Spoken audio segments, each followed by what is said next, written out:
Nuevamente, mis amados hermanos, queremos saludarles en esta mañana para traer consideraciones sobre lo que Pedro está tratando de inculcar en los cristianos. Y vamos a hablar en esta mañana sobre el testimonio de nuestra esperanza.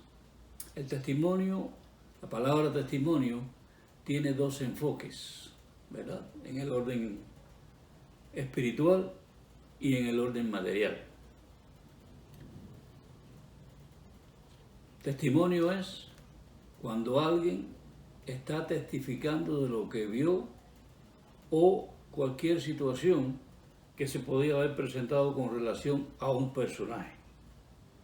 Bien puede ser un testigo en un juicio, el testigo tomar declaraciones de un testigo en un accidente, y la Biblia hace alusión a una cosa muy importante. Declara que el testimonio es una declaración hecha por un hombre. En el capítulo 1, verso 15 de Juan el Bautista dio testimonio de él diciendo, hablando de Jesús: este es de quien yo decía que fue antes de mí. Y entonces, ustedes saben toda la declaración del capítulo 1 con relación al Cordero de Dios y todas estas cuestiones que Juan le aclaró a sus discípulos. Muchas veces, amados hermanos, creemos que las circunstancias corpóreas tienen que ver con el problema de nuestra declaración. Pero una historia que leía recientemente hace notar que las cosas no son así, que muchas veces estamos equivocados, porque lo que vale es el interior de la persona, no lo que exterior puede hacer. Ahora, cuenta la historia que en la guerra del Golfo, la guerra de Irak, un muchacho joven, por la explosión de una granada, perdió sus piernas y perdió un brazo. Al cabo del tiempo, en su recuperación, el doctor vino a darle vuelta, a revisarle cómo estaba, y consideró que ya estaba de darle de alta. Por lo tanto, trató de, con algunas palabras, mostrar lo que había en el sentir de él. Y le dijo esto: quiero darle mi condolencia por el daño irreparable que usted sufrió.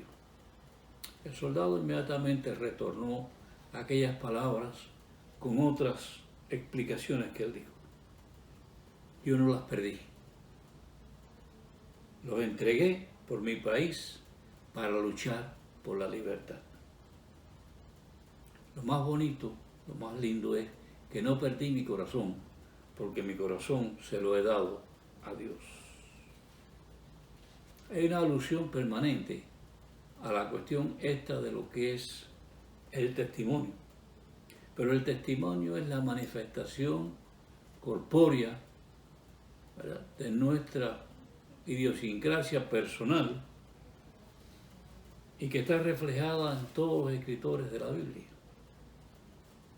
Pablo dijo: vestidos como escogidos de Dios, de entrañable misericordia, de benignidad, de humildad, de mansedumbre. Por lo tanto, nosotros somos un recordatorio permanente de lo que Dios ha hecho en nosotros, lo que Dios ha hecho en nuestras vidas y el cambio que está permitiendo que se haga en manifestación a aquellos que son nuestros prójimos. Hay una gran diferencia en la Escritura sobre eso, ¿verdad? Y yo noto que realmente en la antigüedad se usó mucho el testimonio de cómo Dios había obrado y se había glorificado, no por una salvación que nosotros conocemos ya, sino por un hecho importante en la vida del pueblo de Dios o de los hombres de Dios. ¿Recuerdan ustedes cuando se pasó el Jordán? Cuando Josué guió al pueblo allí Pues simplemente pasó una cosa.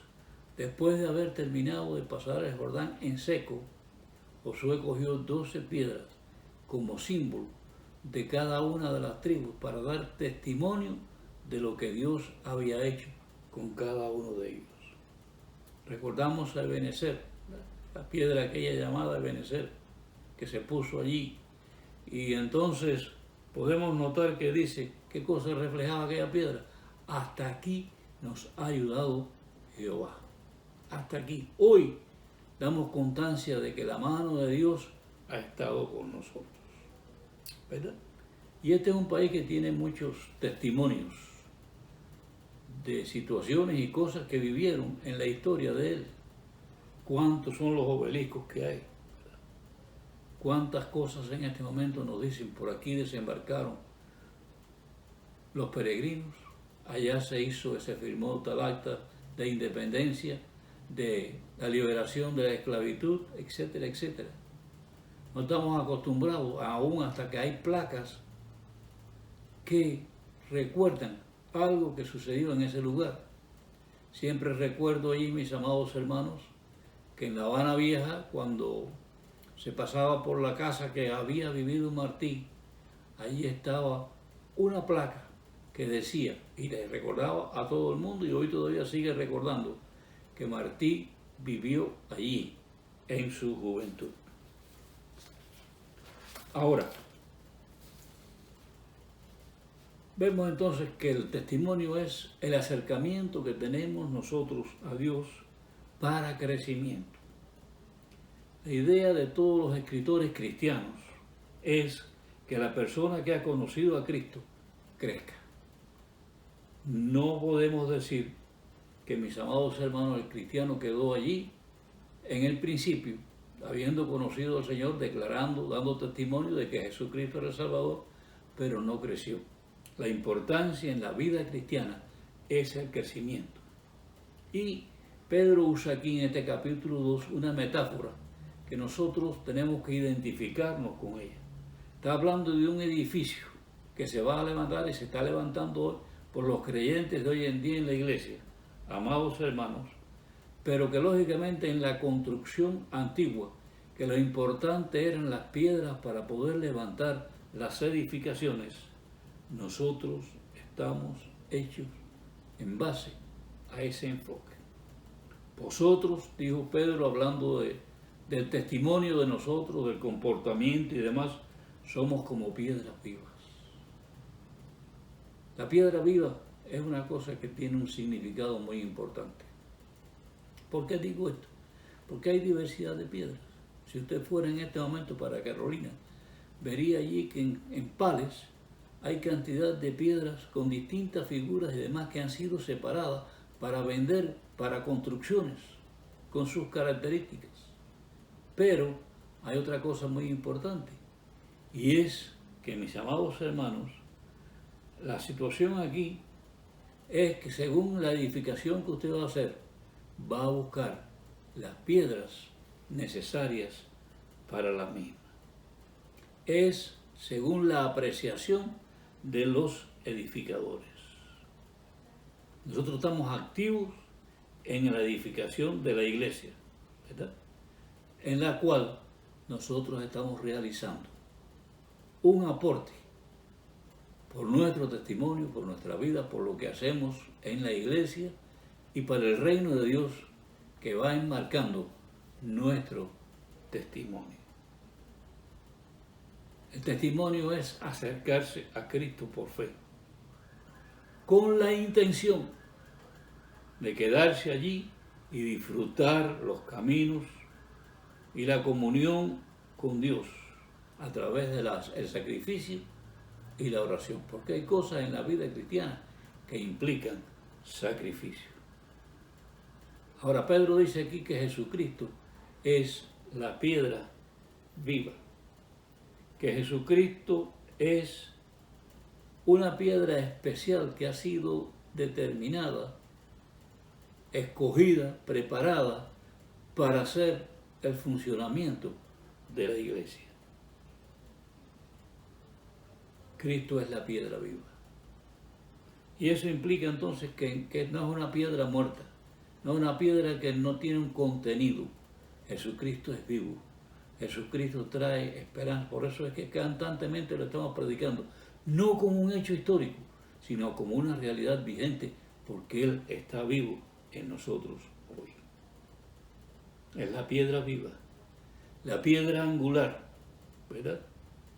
Que comenzó en el principio y que inició la edificación de esta iglesia. En la declaración de Pedro, él lo enfatizó: sobre esta piedra voy a edificar la iglesia. Cuando Pedro dijo: Señor, ¿a quién iremos? Tú solo tienes palabras de vida. Tú en este momento eres el Hijo de Dios, ¿verdad? Pero mis amados hermanos, podemos notar que aparte de la aceptación por muchos de esta piedra viva y de esta piedra angular, también esta piedra ha sido rechazada por los hombres. Ha sido piedra de tropiezo. La Escritura dice allí, cuando vemos que ha sido una piedra rechazada, que el cambio de la salvación se originó por la actitud del pueblo de Israel. A los suyos vino y los suyos no les recibieron. Además de esto, quiere decir entonces que hubo un rechazo de parte del pueblo, a pesar de las grandes obras del Señor, de parte de su figura, de parte de lo que era Él como tal, porque no querían que Él fuera su guía. ¿Por qué razón? Porque realmente, amados hermanos, muchas veces nuestros pensamientos no se acuerdan, no están de acuerdo a los planes de Dios. Aquella figura del Señor era inservible a los intereses de ellos. ¿Por qué? Porque los intereses de ellos eran intereses políticos. Ellos querían derribar o salirse por la rebelión de lo que era el poderío romano. Por lo tanto, como no actuó en el momento aquel de la entrada como debía haberlo hecho, después, delante de los reyes, dijeron: crucifíquenle, crucifíquenle. Hemos de notar, amados hermanos, y yo no sé si ustedes lo han podido ver así, que los planes de Dios casi siempre se contradicen o contradicen a lo de los hombres. Pero Jesucristo aceptó completamente el papel, el rol, el lugar de Jesucristo en la iglesia y en este mundo. ¿Verdad? ¿Por qué? Porque realmente Dios se complació que a pesar de que la gente lo rechazaron y lo abandonaron y tropezaron con Él y lo vejaron y todas estas cosas, Él dijo en algunos momentos: mi hijo, este es mi hijo amado, digno de honor, de estima, de distinción, porque es mío en el cual yo me complazco. Esta conexión allegada a Dios nos da la energía celestial a nosotros para que la iglesia pueda avanzar, para que haya enfrentado las situaciones que haya tenido que afrontar, tanto persecuciones como demás. Ustedes tienen que ver que en Hebreos hay tantas formas en que los hijos de Dios tuvieron que experimentar cosas negativas al precio aún de su vida. Nosotros somos piedras vivas. Y la piedra es una cosa que tiene un arte muy bonito, que es el arte de saber usarla. Ustedes tienen que ver que hay fachadas de casas que la piedra ha sido usada artísticamente en esta cuestión, ¿verdad? Y esa idea era que cada uno de nosotros somos una roca especial, somos una piedra que da el traste, que da el lugar, ¿verdad? Para que nosotros podamos admirar y la gente pueda admirar la iglesia del Señor. Hoy sabemos que estamos viviendo una iglesia, un tiempo de una iglesia imperfecta, ¿verdad? Pero cuando Jesucristo es la piedra, cuando Jesucristo es el todo, cuando Jesucristo es el arranque, cuando Jesucristo es el apoyo después de las cosas que se van a hacer, entonces hay un enfoque distinto completamente. Por eso fue que los apóstoles allí, cuando salieron a predicar, ungidos por el poder del Espíritu Santo, crearon las bases para que la iglesia pudiera hacerse sentir y tanta gente creyeran en el Evangelio. No en aspectos materiales, sino en aspectos espirituales, que es lo que realmente el Señor aprobaba. No podemos no podemos quedarnos defraudados al acercarnos a Cristo. Él es una piedra de gran valor. Es decir, que Jesucristo es todo. Es lo que más pudiéramos aspirar a participar con Él. Y la Escritura dice que esta piedra avergüenza a las personas incrédulas. Muchas personas tienen tantos argumentos para poder estar enfocando el por qué no creen en Dios. Si yo lo viera, si yo hiciera esto, si me hiciera aquello, si me permitiera que me sacara la loto. Tantas cosas que realmente no son significativas en la vida del hombre. Entonces, estas situaciones materiales le están impidiendo que él pueda establecer la verdadera esperanza, que es el apoyo en esta realidad presente. Esta gente no se dejan persuadir. Muchas veces usted está hablando y hablando y hablando y aquellos no se convencen de esta cuestión. ¿Por qué? Porque no quieren revocar lo real por la utopía que están viviendo en la vida. Pero el cristiano, el creyente, tiene muchos privilegios por qué estar viviendo. Dice Pedro allí que nosotros somos una raza escogida. Cuando Dios desechó a Israel como tal ya de la oportunidad de la salvación y mandó a predicar a los gentiles, entonces, mis amados hermanos, dijo Pedro allí en aquella experiencia que tuvo. Ustedes saben que Pedro era un judío renuente a los gentiles. Esta gente son raza escogida. Cuando uno recoge una raza, cuando la escoge allí dentro del principio, tenemos que ver que hay una pertenencia, una propiedad. Conforme Dios sacó a Israel de Egipto, Dios está con su iglesia dirigiéndola en medio del desierto de su vida. Y el enfoque de Pedro sigue siendo allí, en esta raza escogida, gente santa. Sabemos que el objetivo de Dios es que nosotros podamos llegar a ser santos, ¿verdad? Que seamos separados, que seamos una propiedad privada de Él. Este es el pueblo de Dios, la iglesia de Jesucristo, comprados con alto precio, precio que todos hemos analizado ya, y que fue la muerte de Jesucristo allí en la cruz del Calvario. Y hay una cosa, para que nosotros podamos ser revestidos de las cosas que el Señor tuvo como características de su vida, de la misericordia, el amor y todas estas cosas. Por eso hemos hablado en todas estas lecciones hacia atrás del amor al prójimo, de la misericordia que tenemos que tener, etcétera, etcétera. Son virtudes que el cristiano tiene que poseer. Pero, ¿por qué tenemos que luchar? ¿Por qué tenemos que manifestar esas cosas? Porque nuestra habitación no está aquí. Nuestra habitación está en los cielos. Nuestro final está en las cosas celestiales. No podemos olvidar nuestra condición, ¿verdad?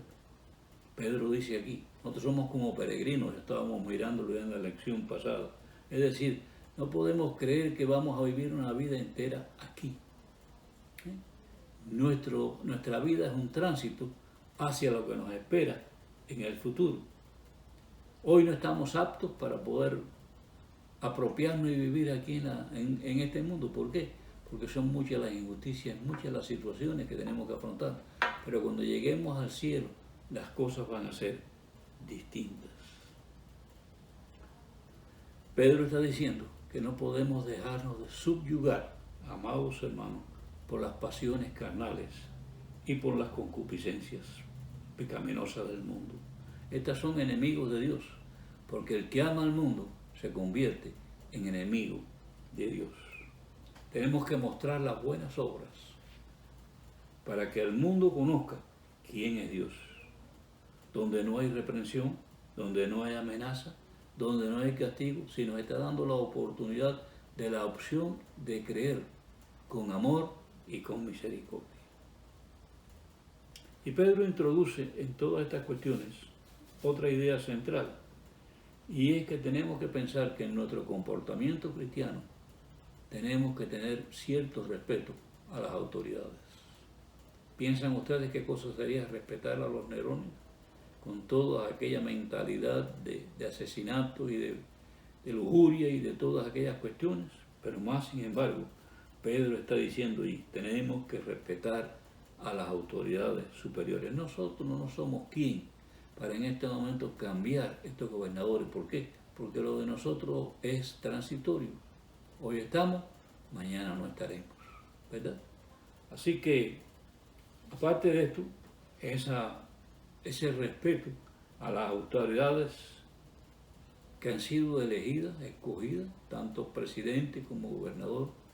Hay veces que me preocupo un poco cuando oigo la expresión, este no es mi presidente, oyéndolo aquí en este país, pero tengo que orar por él, tengo una responsabilidad ante Dios para cumplir este cometido, que tengo que orar por el presidente, tengo que orar por los gobernadores, tengo que orar por las autoridades instituidas en los distintos departamentos.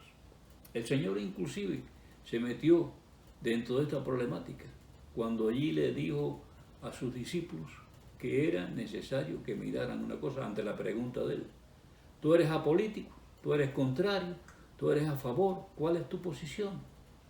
Y el Señor cogió la moneda aquella y dijo, dad a César lo que es de César y a Dios lo que es de Dios.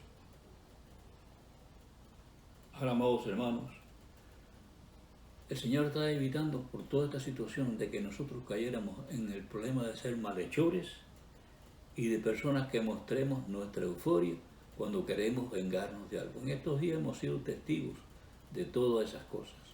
Ha habido destrucciones, ha habido incendios, ha habido tantas cosas. Pero ¿qué ha pasado? La mayoría están catalogados como malhechores. Es decir, sin pensar, estaban infringiendo la ley por la euforia aquella de romper, de acabar, de creer que estaban haciendo daños. Pero, mis amados hermanos, esa no es la enseñanza del Señor. No podemos tener falta de reflexión ni de discernimiento. Tenemos que tener prudencia y modestia ante las cosas. Mucho cuidado, porque hay veces que las multitudes nos involucran a nosotros, pero hay que reflexionar siempre. ¿Cuánto dice allí la Escritura y Pedro sobre todas las cosas en estos pasajes? Y nosotros tenemos que ser sensatos, tenemos que tener un discernimiento espiritual de lo alto para que nos ayude a manejar las cosas materiales de la vida. Qué triste es que en este momento seamos cristianos, que no veamos más allá de nuestras propias narices, ¿verdad? Que denigran la religión por falta de conocimiento. Que nos expresamos allí de una forma extraordinaria, pero al fin y al cabo no estamos dando el testimonio que a nosotros se nos está pidiendo. Pienso, amados hermanos, en una cosa muy importante para terminar. Había un cristiano en una ocasión allá en Roma, una persona de mucha influencia en la comarca que vivía, y aquella gente que estaban a su alrededor, que querían obstrucciones, que querían malversaciones, que querían todas aquellas cosas, estaban llevándolo constantemente, tentándole para que participara de ellas. Y aquel hombre en ningún momento hizo estas cosas. Al fin y al cabo entonces determinaron llevar al emperador lo que aquel hombre estaba haciendo y que consideraban que era indigno al puesto o al lugar que le ocupaba allí como persona influyente en la zona. Llegó el día de la comparecencia ante el emperador y el emperador, ustedes saben que son todas estas entrevistas con líderes, rápido y conciso dijo: te voy a confiscar tus bienes. Entonces dijo: mis tesoros, aquel cristiano le dijo, mis tesoros están en los cielos, que no pueden ser arrebatados. Si no abandonas la fe, te desterraré. Y aquel cristiano respondió, Cristo dijo, yo no te dejaré ni te abandonaré. Entonces el emperador, enfurecido, dijo, pues entonces lo único que me queda es matarte. Y él dice, y aquel cristiano le respondió, hace 40 años que estoy muerto, morí con Cristo, mi vida está escondida en Cristo, usted no puede tocarla. Hoy en día la iglesia necesita un testimonio, alguien que esté al frente del vallado y que pueda decirle a este mundo, Cristo existe, Cristo sigue siendo el Salvador y me esperan mejores riquezas para el futuro y no una patria corrompida y un mundo aquí lleno de pecado. Tenemos que tener testimonio, amados hermanos, como prueba o evidencia de que Jesucristo nos ha salvado. Algo que podamos hacer en nuestra vida para que acreditar ante este mundo que el Señor ha hecho una obra en nuestras vidas y que está moldeando nuestro parecer. Tenemos que ser hoy, en el transcurso que nos toca, un recordatorio, una exhortación a nuestros compañeros y amigos del mundo. Hoy en día, todo aquel que se acerca a la piedra viva, que está emparentado, está sujetado, está allí, podríamos decir, sometido a esa prueba, nos pasa como en la antigüedad. Porque muchas veces esa sociedad tan íntima, que es la sociedad que necesitamos tener con Cristo como piedra viva, nos convierte también a nosotros en piedra viva. ¿Recuerdan ustedes los 10 mandamientos? Pues los 10 mandamientos fueron dados a Moisés en el monte Sinaí, ¿verdad? Pero el pueblo entonces después fue ordenado a que tenía que hacer ciertas y determinadas cosas para conservar aquellos 10 mandamientos. Y se constituyó el arca del testimonio, es decir, aquella cajita que se le puso arca del testimonio. Después, la tienda que lo amparaba se le llamó el tabernáculo del testimonio. Y las cortinas aquellas especiales que dividían el lugar santo del lugar santísimo, ¿verdad? Haciendo la diferencia en este sentido, se le llamó el velo del testimonio. ¿Qué me trae a colación esto, amados hermanos? Una cosa muy importante. Cuando estamos unidos a Cristo, cuando tenemos nuestra base en Jesucristo, cuando tenemos nuestro desarrollo en Jesucristo, nosotros somos el testimonio de Jesucristo a este mundo. Que el Señor nos ilumine en esta mañana y hable a nuestros corazones y se glorifique en nuestra vida. No pierda de vista en poder leer Primera de Pedro, ¿verdad? Allí los versículos 4 hasta el 15, hasta el versículo 15. Que Dios nos bendiga en esta mañana y oremos. Padre, te damos gracias por la responsabilidad, porque tú confías en nosotros como hijos tuyos. Te pido que en esta hora, Padre, tú puedas capacitarnos para vivir a la altura del testimonio que tú estás reclamando de nosotros. Permite que en este momento, Señor, podamos ser capacitados por tu Espíritu para todas estas cosas. Que tengamos el fruto del Espíritu, para que realmente testifiquemos ante este mundo que tú eres la piedra que los hombres desecharon, pero que necesitan en esta hora para su salvación. Gracias por habernos escogido. Gracias por habernos dado la oportunidad de llegar a ser gente santa, pueblo adquirido por ti, Señor. Gracias por la sangre de Jesucristo. Y en este momento te rogamos que en medio de nuestras debilidades y problemas seamos fortalecidos por tu gracia, Señor. Queremos ser vencedores, porque realmente allí está el éxito de nuestra carrera. Glorifícate en todo, Señor. Te lo pedimos por Jesucristo. Amén.